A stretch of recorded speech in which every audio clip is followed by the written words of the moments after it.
Listen, thank you for coming along today. It's a pleasure to be standing on this red circle to talk to you about a subject that I feel very, very passionately about. For 30 years, I was a Scottish police officer. I don't know if you can spot the young, fresh-faced 19-year-old boy who joined the police on the 1st of June 1987. Oh, my green arrow hasn't come out, but if you can see me, I'm not the one in the white hat, by the way. I'm the young boy standing next to the lady who will be on your left, and that was me. And by the way, my mum taught me to iron shirts the day before that picture was taken. And it's a skill that has remained with me ever since. And for 20 of my 30 years in the police service, many of the issues that are very much visible to me today were very much invisible to me back then, especially those involving boys and men. I never really questioned why the vast majority of incidents that I attended as a police officer involved boys and men, either as victims of violence or indeed perpetrators of violence. I never really asked the question. In 2008, I lost my dad. And that year, I found myself going on a journey that I've been on really ever since. And that year, my dad took his own life. My dad became a victim, a government statistic. And in the days and weeks and months that followed, I found myself being that typical man. That man who just thought of other people, my family, but not really about myself. I didn't really start to ask questions like, why did this happen? What had led to this moment in my dad's life? And in 2009, I got the opportunity of a lifetime. An opportunity that was, in many ways, created a safe space for me to develop, to learn, to grow as a human being. That year, I got a great opportunity to work with a wonderful team at the Scottish Violence Reduction Unit. And I think it was in that time that I started to be forced to look at issues in different ways, to try and sort of create a different lens to look at many issues in society. And this lovely quote from Dead Poets Society, I'm often the guy that stands in his chair at a conference, because I want all of you, and the fact that you're here today, to look at issues a lot differently in society. And during that time in the violence reduction, I started to meet some wonderful, wonderful people who in many ways forced me to take my police hat off and started to force me to look at things a lot differently. That year I met this guy here, this friend of mine now, Dr. Jackson Katz. Jackson Katz is an ex-American college football player. And when I picked Jackson off the plane back in 2010, I met Jackson. He started to talk to me, not as the senior police officer who picked him up from the airport a few minutes earlier, but he spoke to me as a man. He spoke to me as a dad. And he sparked a curiosity in me that really has remained with me ever since. And he started also to communicate some really uncomfortable truths about my fellow man. That when it comes to violence, violence is a man's problem at its heart. And he started to make a lot of things visible to me that, as I say, in the past had been invisible to me. And when people ask me nowadays, what do? This is what I do. I make the invisible visible. Because when you see things, sometimes it's very hard to unsee these different ideas. Raise your hands if you... I can't see you. Raise your hands if you have a son. Raise your hand, keep your hands up. Raise your hands if you have a nephew. Raise your hands if you work with boys or men. Raise your hands if you have a significant man in your life. We'll get there. Everybody's hands are up. I can see everybody's hands up. And today, I've started to make today personal. Talked about some experiences in my life. I want everybody here to start thinking about those boys and men in your lives. I sometimes feel that if we start to make things personal, we're more likely to listen, lean into the issues that I'm going to talk about today, and hopefully be part of the solution in the future. In this wonderful TED Talk, The Demise of Guys, Dr. Philip Zimbardo, the US psychologist, he talks about boys flaming out academically in their relationships and sexually. And when you speak to teachers in this country, it's clear our boys are struggling. And when you start to look at issues outside the education system, you start to see a number of other issues where boys and men, feature quite disproportionately. We know, I've talked about deaths by suicide. 12 men a day in the UK take their own lives. We know that last year in Scotland, there was a 50% increase in suicide between the ages of 15 and 24. And when you look at boys and men, 2-3 times more likely to die by suicide than anybody else. If you look at violence, I've talked about violence, the vast majority of perpetrators of violence are boys and men. Indeed, the vast majority of victims of violence are boys and men. If you look at homelessness, drug deaths, why are we not looking at these issues? Yes, we have a whole range of people being affected by these, but the vast majority of these issues are boys and men. Our prisons are bursting at the seams. 95% of people in our prisons are men. We need to start looking at these issues a lot deeper than just generalising the problem. Now, it's not all that bad. I don't want you to go home tonight and rush out and wrap these boys and men that you live with and work with in cotton wool. Okay, please don't do that. But start thinking about it, because the vast majority of our boys go on to lead very productive lives, to become good dads, good partners, good lovers. And it's important, I think, that we really keep that in mind, but that's not the same for all boys and men. So today is about getting you thinking about the other boys and men in your lives as well. So what are the challenges? You know, our boys live in a toxic culture, and at times toxic culture. In many ways, it's in the oxygen that we breathe. We live in a world where pornography is the biggest sex miseducator that we have in the world. And it's impacting negatively on our boys, and not in a negative way. It's also impacting on our girls as well.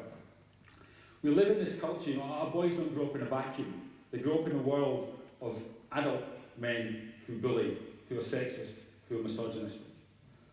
Okay? Our boys lack role models, men who are prepared to invest time with these young men. We know the biology of boys and girls are different.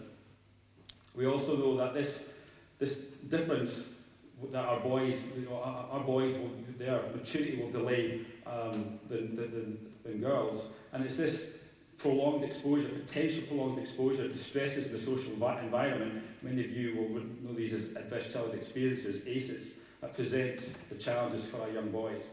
Adverse childhood experiences coupled with this toxic masculine culture presents us with this perfect storm where we have boys who lack resilience, who lack support in their relationships, and they lack that ability to walk away from situations. And what we find is we have chapter after chapter being added to the biography of masculinity, where violence is often the go-to tool for many boys and men in today's society.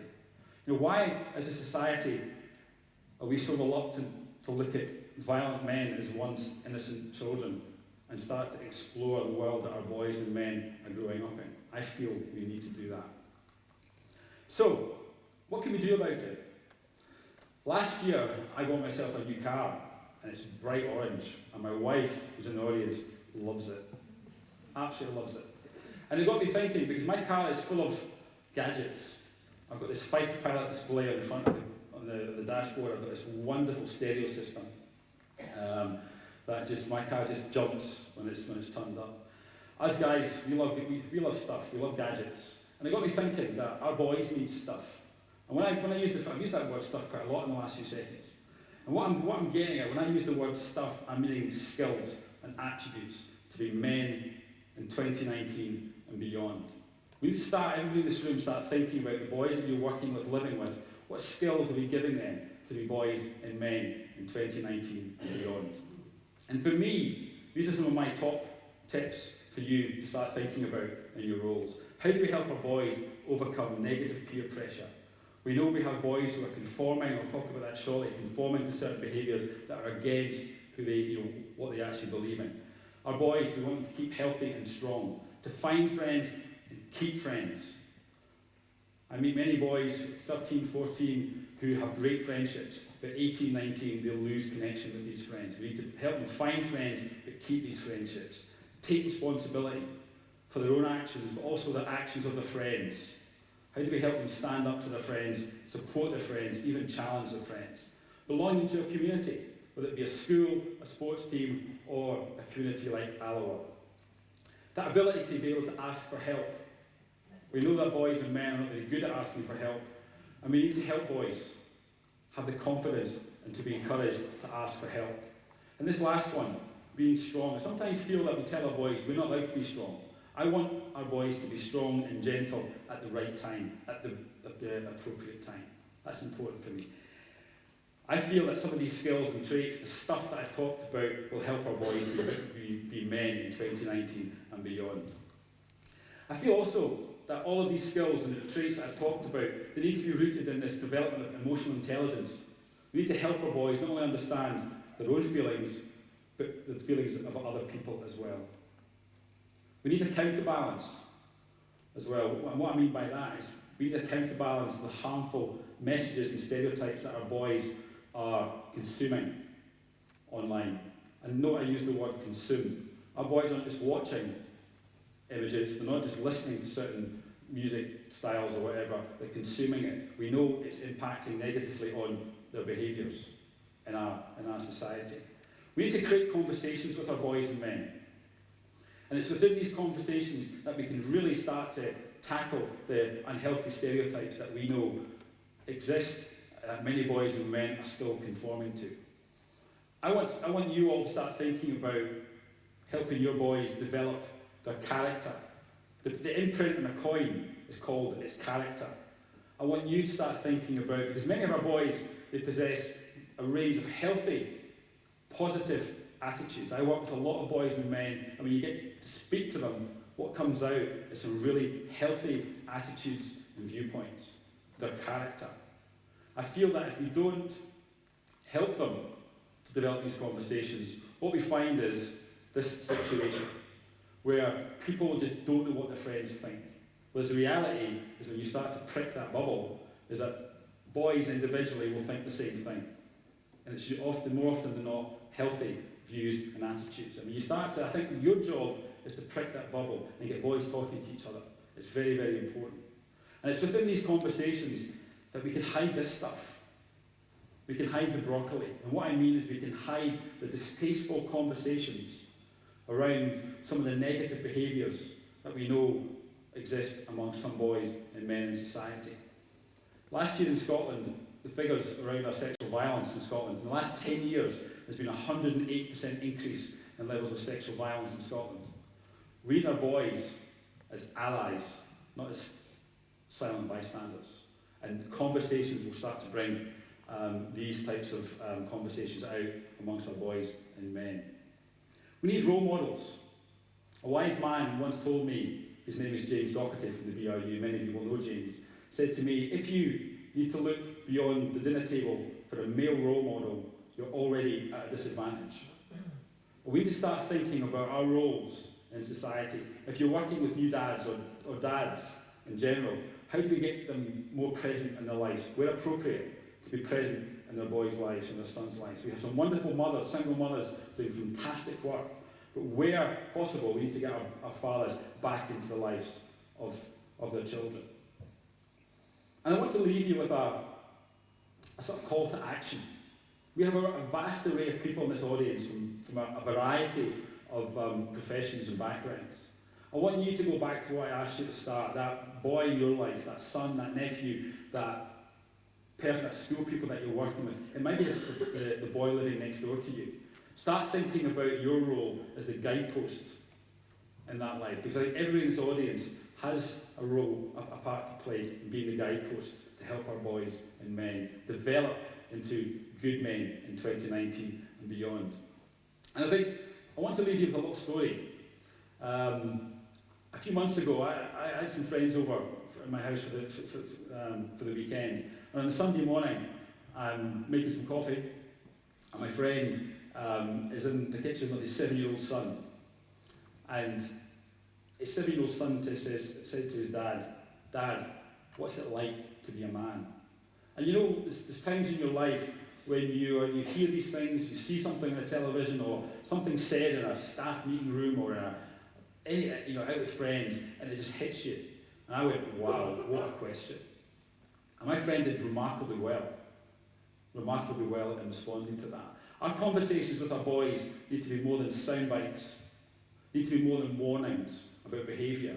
They need to be ongoing, continuous, and rooted in helping them define a healthy masculinity that they can be proud of and that we can be proud of as well.